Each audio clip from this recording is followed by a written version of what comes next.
Okay, selamat sejahtera semua. So, today kita akan masuk pada chapter 2 untuk subjek Occupational English. So, tajuk topik ni adalah Introduction to Interview. So, pelajar-pelajar sekalian boleh dengar lah. Kalau ada soalan nanti boleh hubungi saya dekat Telegram atau WhatsApp. Kita teruskan dengan pengenalan dia. So, kita punya pengenalan ni adalah berdasarkan pada maksud interview. Interview ni maksud interview ialah satu perkataan daripada French, sebutan dia interview ataupun interview. So dia maksudnya mendapatkan satu rambangan awal. Glimpse ni maksudnya pandangan pertama ataupun rambangan pertama awal lah. So bila kita pergi interview, bila kita berpakaian kemas, so kita akan diindicate sebagai seorang yang kemas. So tu maksudnya glimpse, satu pandangan pertama. Okay, next. Apa maksud sebuah interview? Interview adalah satu proses pemilihan, prosedur yang didesain untuk meramalkan kemampuan kita bekerja di masa depan, future job performance, berdasarkan applicants oral response to oral inquiries. Maksudnya sesi soal jawab lah, sesi soal jawab. Okay, next. Objektif dia adalah berkaitan dengan pertama, pemilihan orang. Bagaimana sebuah syarikat memilih orang. So syarikat ni actually memilih orang. Pertama dia akan inform semua orang bahawa terdapat kerja kosong, dan dia akan dapatkan maklumat-maklumat lain yang unbiased ni, maksudnya tak bias dah. So semuanya ikut kelayakan mereka set daripada resume especially. Kalau dah okey, mereka akan cuba influence calon untuk datang kepada interview. So dengan cara ini, actually syarikat itu menunjukkan PR yang bagus, public relation, di mana dia mengemukakan satu operasi yang adil dan saksama, di mana dia memberi peluang kepada semua calon untuk hadir interview dan untuk mendapatkan kerja, memohon pekerjaan tu. So kita fikir benda tu lah. Okay, seterusnya adalah Goodwill Bank. Kita tahu ada banyak bank, tapi ini bukan bank simpan duit. Bank ni maksud satu proses di mana sebuah syarikat ni akan berusaha menambahkan dia punya image dalam sesi interview. Sesi interview pertama perlu dijalankan dengan cara fair, adil. Maksudnya semua calon diinterview secara adil. Friendly, semua calon dilayan secara ramah mesra dengan mesra. So tak ada yang kurang sopan ataupun marah-marah, tak ada. So rigorous maksudnya strict. Strict maksudnya sesi interview tu perlulah tegas dan menepati kriteria yang ditetapkan. Dalam sesi interview tu ada formality dia, so kita kena ikut, syarikat pun kena ikut. Respect, calon yang datang perlu dilayan dengan rasa hormat yang tinggi walaupun mereka fresh graduate. Yang interview pun orang tua, so kita kena saling menghormati. Kemudian time bound, interview tu perlu dijalankan dalam masa yang ditetapkan. Masa maksud kalau start pukul 9, perlu mula pukul 9. Kalau ditetapkan habis pukul 10, kena habis pukul 10. Itu maksudnya time bound, penghitungan masa. So kalau kita pergi interview tapi benda-benda ni tak terjadi, tidak berlaku, so apakah anggapan kita? So mungkin first impression kita, syarikat ni tidak begitu bagus dalam mengendalikan interview. Dan juga mungkin bila saya kerja nanti, saya mungkin tidak akan selesa kerana aspek-aspek ni hilang sewaktu interview. Okay, next. Bottom line test. Bottom line test ni sebenarnya sebuah syarikat ni sebenarnya nak dapatkan kualiti pekerja yang mempunyai 3 kriteria itu: competence, motivation dan juga match. Competence maksudnya daya saing. Motivation maksud motivasi seorang pekerja itu untuk bekerja. Kemudian match, bagaimana dia boleh sesuai dengan tim tersebut. So dalam interview actually mereka nak cari kriteria 3 pekerja ini. Dengan 3 soalan ini, kemungkinan besar calon akan menjawab yes, yes, yes. So untuk mempelbagaikan jawapan, untuk mendapatkan respon yang lagi bagus, mereka mempelbagaikan soalan. Tetapi walaupun ada 1000 soalan ditanya, mereka khusus untuk mencari pekerja yang ada quality, competence, motivation dan juga match. Okay, kita pergi next ya. Okay, jika interview itu berkesan, pertama dijimatkan masa kepada dua-dua orang, calon dan juga penemuduga. Next, better job, person matching, maknanya mereka dapat orang yang sesuai untuk kerja yang ditawarkan. Next, interviewers adalah penemuduga, interviewees adalah calon. So kedua-duanya puas hati sebab mereka dapat pekerja yang bagus dan calon juga dapat kerja yang dia nak. Kemudian good image, PR, image yang bagus itu dapat untuk pekerja dan juga syarikat, dan syarikat juga menunjukkan mereka membuat proses PR yang bagus. Last sekali, tightening of recruitment process. Setelah mereka mengambil pekerja, so of course ruang iklan itu akan ditutup dan iklan itu akan disalurkan bila kerja itu kosong semula. So tak adalah bila dah ambil pekerja pun kita call balik, dia kata oh dah tutup dah, so maknanya syarikat tu tak tutup iklan tu.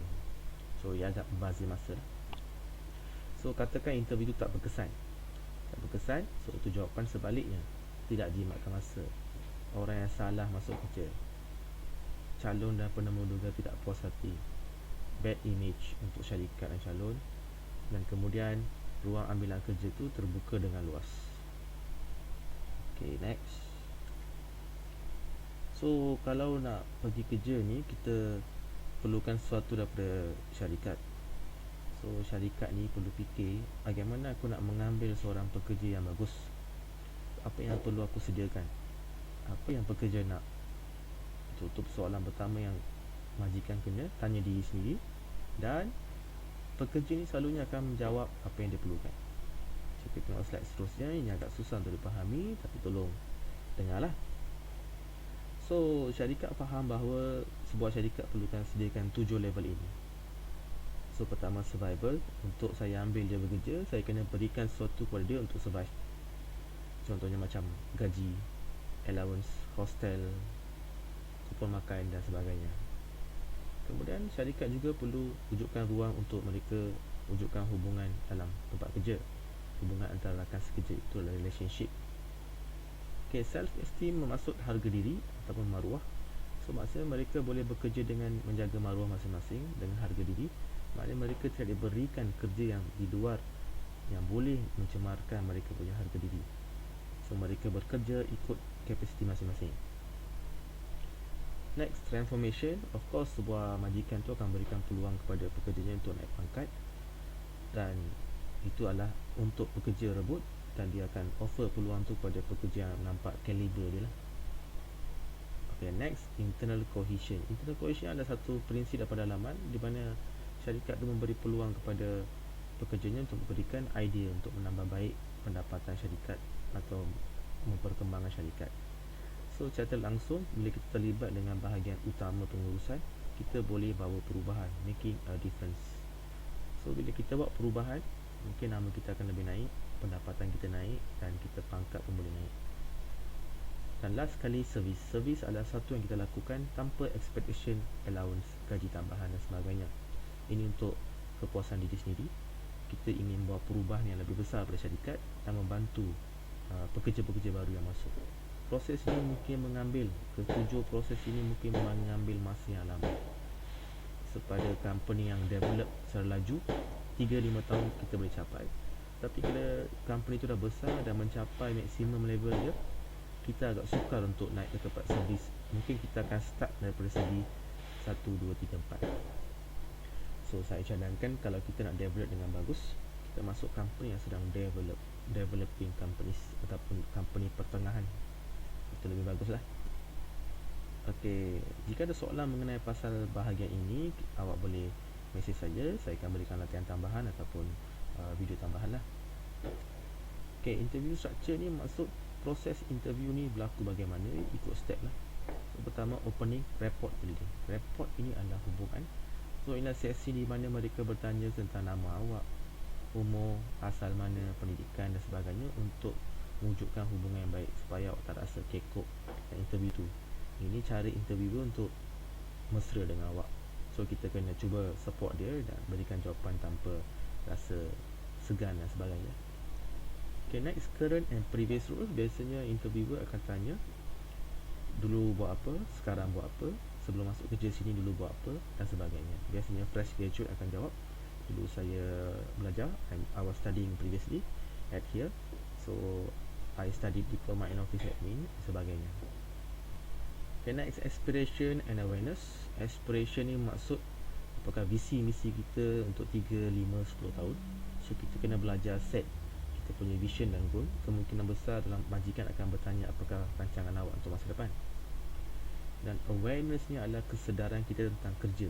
Jika kita nak apply jawatan office administrator, so kita kena tahu apakah tanggungjawab dalam kerja ni.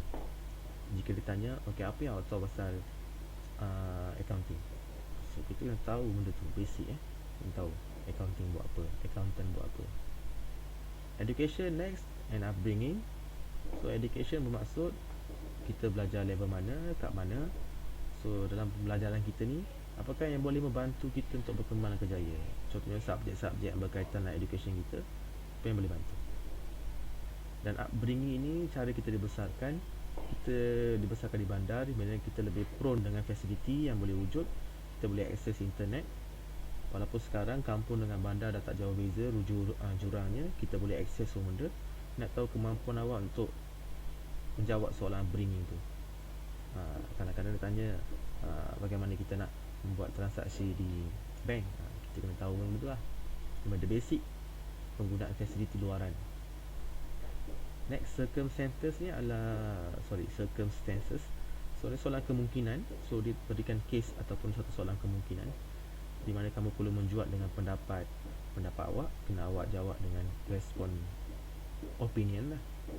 So contoh soalan macam, okay, bagaimana kita nak tambahkan pendapatan syarikat, apa yang kita boleh untuk memotivasikan pekerja dan sebagainya. Dan interest adalah soalan paling senang, di mana dia bertanya minat awak selain di waktu lapang dan sebagainya. So kita kena berikan jawapan yang nampak positif dan nampak kita ni seorang yang aktif, seperti kita suka bersenam, cycling ke, membaca buku ke, bermain alat muzik ke, benda-benda yang positif. Okay, next, closing and wrap up. Closing maksud penutup. So bahagian ini kita boleh tutup kita punya interview, di mana dia akan tanya, okay, ada apa-apa soalan tak? Dan biasanya pasal gaji lah. So kita akan masuk chapter lain lebih khusus pasal soalan-soalan ini, di mana kita boleh test Q&A antara kita. So nanti kita tengok macam mana untuk chapter 6. Okay, inilah setting the environment. Biasanya interview adalah satu environment yang sunyi, tiada gangguan, no disturbance, tiada panggilan telefon. Kamu pun kena off handphone awak. Sitting dalam bentuk yang neutral, maknanya depan ada interviewer, awak berada di depan dia ada meja dan kursi sebagainya. Tiada gangguan di luaran, maknanya awak tak nampak ada orang jalan kat luar, ada orang berbual kat luar, tiada. Tiada penggunaan power statement. Power statement maksudnya kamu ni sangat bagus melakukan sesuatu yang mungkin jawapannya mungkin tak dipercayai oleh orang. Okay, next, air dan stationery ni optional lah, kalau ada, kalau tidak kita yang kena bawa sendiri. Okay, next, ini contoh power statement. So ni menunjukkan dia sangat bagus dan dia boleh meyakinkan, tapi ini macam tinggi sangat dia punya hope dia. Dia kata saya boleh naikkan sale 38%. So itu satu benda yang meyakinkan sangat, tapi majikan mungkin tak percaya. Okay, next, planning skill. Okay, yang pertama ini adalah berkaitan dengan ability, kemampuan dia untuk menarik perhatian customer sampai boleh naik sale. So kita boleh buat tak? Kena fikir. Okay, ini adalah skill. Okay, saya ada planning skill yang bagus. Contoh, saya boleh pergi ke sekolah setiap hari walaupun bas mogok dan saya tak pernah lewat satu hari pun. Ini satu benda yang confident sangat. Kita ada expect benda ni, orang takkan percaya kita. So power statement ni sangat berbahaya, melainkan kita mampu untuk buat. Okay, ada apa-apa soalan? Jika ada soalan, awak boleh hubungi saya di Telegram ataupun WhatsApp untuk panduan lebih lanjut.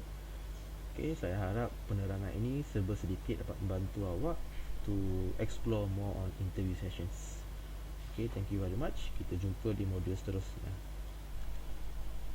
Selamat tinggal. Bye.